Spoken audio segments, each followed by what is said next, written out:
subscribe the video. I have started. Oh. All right, fantastic. All right, 24. We're coming to the end of the story of the Messiah. Again, we did the Advent, and now we're at the end of the story. So y'all gonna get from baby to through adult to death, from life to death. All right, Yahshua came from the temple, and he was going away when his disciples came up to the point out the temple building to him. Point out the temple building to him. So just about any of those pages in your book will almost work. Just stay right there, Demetrius.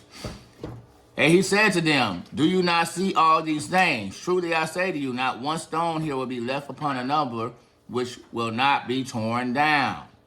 Now that is the truth. He's speaking of the future, Asher. He's speaking of the future, and this is the people's response to what he was saying.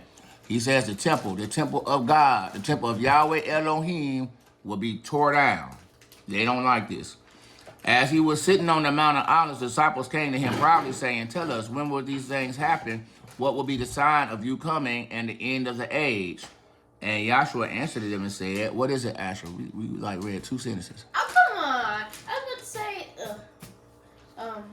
how was it torn down? The Romans are going to destroy it. They're going to burn it? Yes, they're going to burn it to the ground.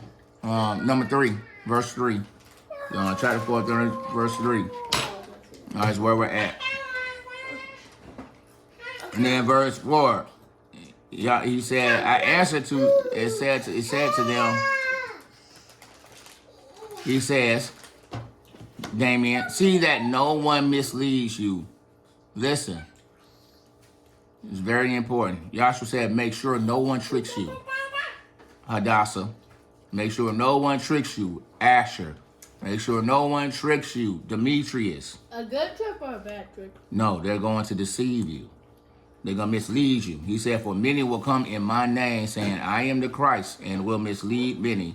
You will be hearing of wars and rumors of wars, and see that you are not frightened, for these things must take place, but that is not yet the end. Verse 7, for a nation will rise up a nation, and kingdom against kingdom, and various places will be famines and earthquakes. We're seeing that in the news, okay? You see all the weather in the news, the fires burning up people's homes, the floods destroying pieces, and hurricanes. Yes, you see all this, not the rainies, man.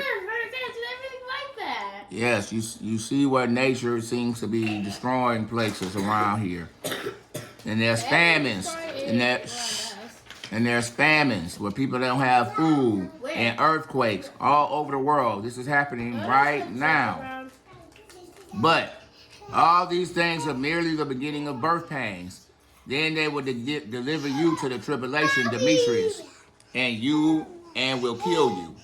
And you will be hated by all the nations because of my name. At that time, many will fall away and will betray one another and hate one another. This is what we're seeing in today's world. People betray one another and hate one another. Many false prophets will arise as pastors all over the place, and they are misleading many because lawlessness is increased. Most people's love will grow cold. You understand? You're saying the world that you will live in will become very cold.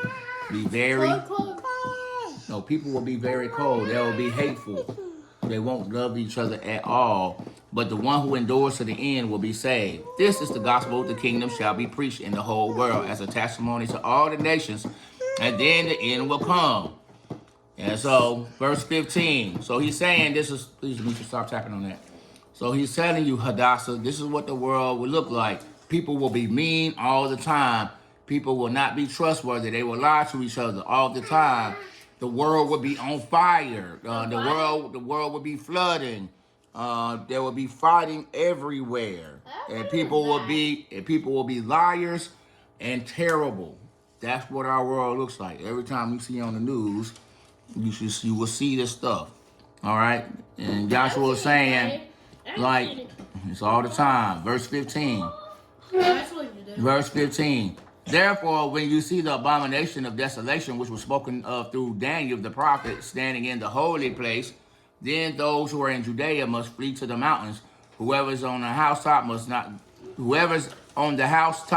not go down to get things out of their house. Whoever's in the field must not turn back to get his cloak. Whoever is pregnant and those who are nursing babies in those days, but pray that your flight will not be in winter or on the Sabbath, for there will be great tribulations, such as not occurred since the beginning of the world until now, nor ever will. Unless those days be cut short, no life will have been saved, but for the sake of the elect, those days will be cut short. Then, if anyone says to you, behold, here is the Christ, there he is, do not believe him. This will probably happen in your lifetime. For false Christ and false prophets will arise to show great signs and wonders, so as to mislead people, if possible, even the elect. So he's saying in the future, somebody will come in the midst of this terribleness and act like they're me. And there'll be prophets saying, this is the Christ. Okay? And he says, don't believe them. All right? Behold, I have told you in advance, so that when they say to you, behold, Christ is in the wilderness, do not go out. Or behold, he is in the inner room, do not believe him. For just as lightning comes from the east and flashes to the west, so will the coming of the Son of Man be. Wherever the corpse is, their vultures will gather.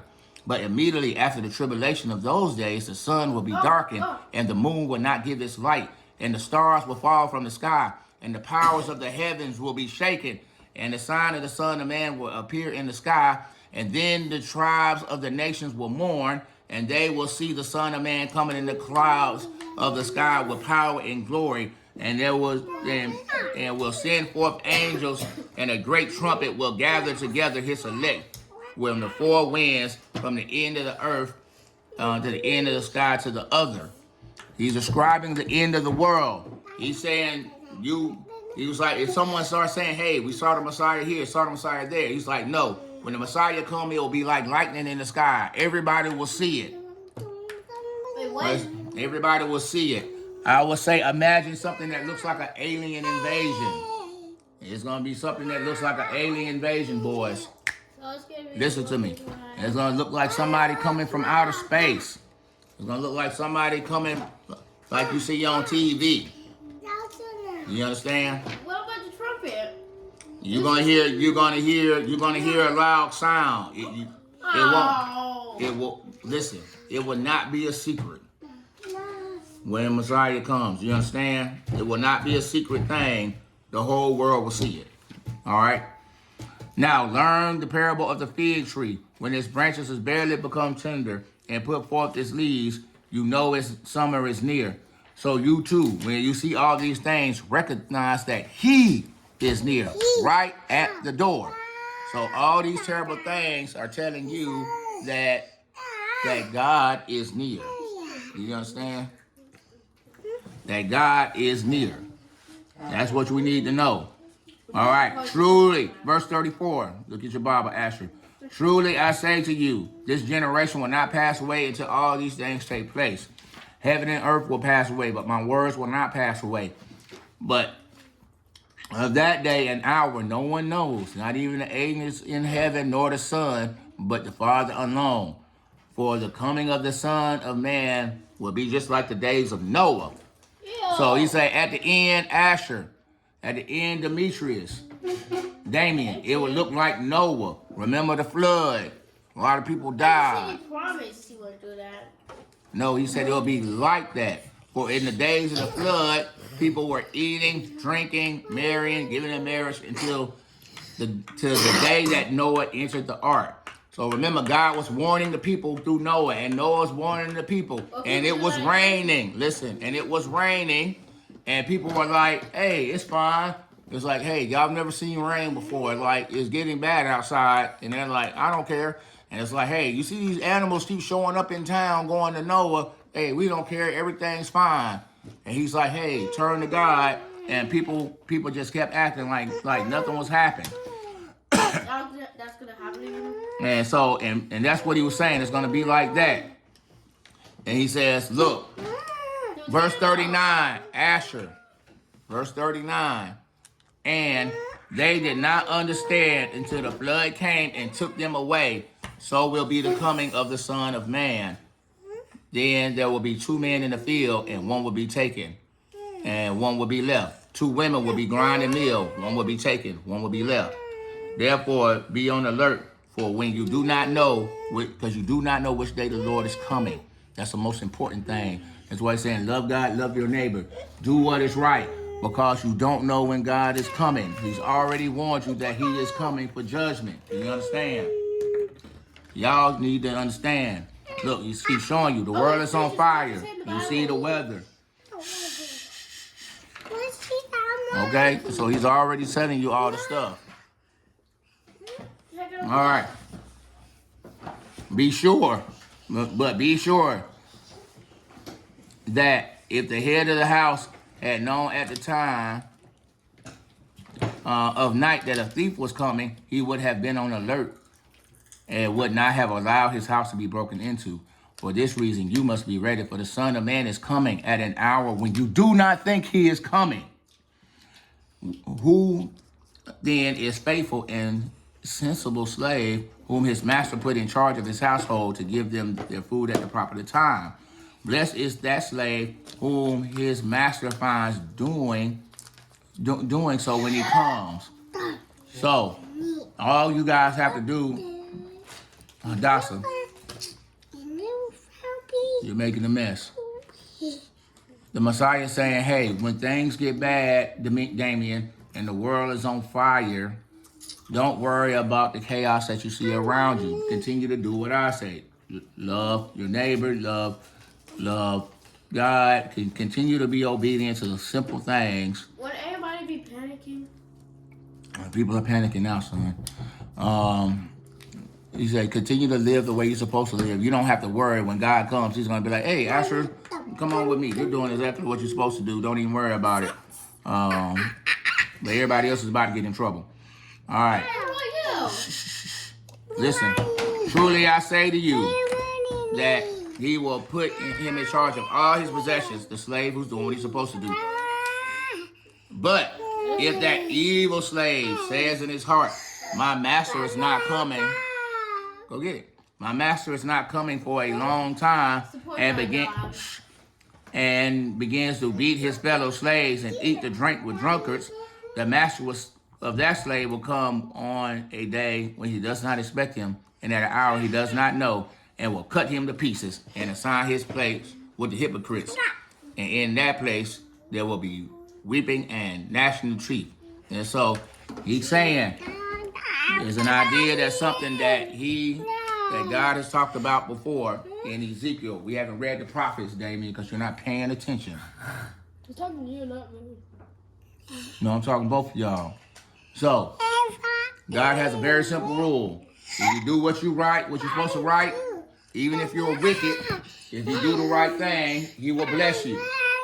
If you turn from doing what is wrong and do what is right. You understand? That's all God cares about, even if you're wicked.